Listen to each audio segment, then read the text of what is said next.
ایک نفسیاتی بیماری جس کو ہائپوکونڈریا کہا جاتا ہے۔ ہائپوکونڈریا کے اندر انسان خود کو بیمار سمجھنا شروع کر دیتا ہے، وہ سمجھتا ہے اس کو بہت ساری بیماریاں لاحق ہے، حالانکہ ایسا نہیں ہوتا۔ ایک عرب ملک کا نوجوان جب ہندوستان میں پڑھنے کے لیے آیا تو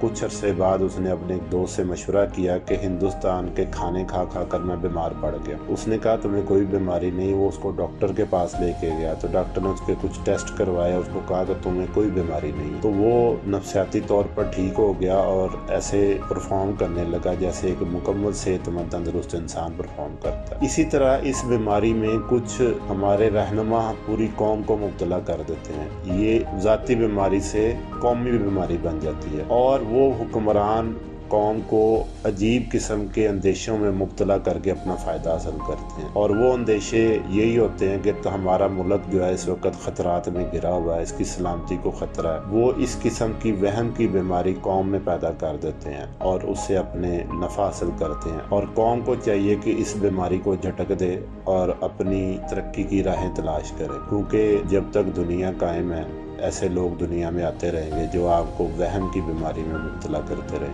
ہمیں اس وہم کی بیماری سے نکلنا ہوگا، ہمیں خطرات کے خوف سے نکلنا ہوگا جو ہمارے ذہنوں میں ڈالا جاتا ہے، اور ایک اجتماعی مثبت سوچ کے ساتھ آگے بڑھنا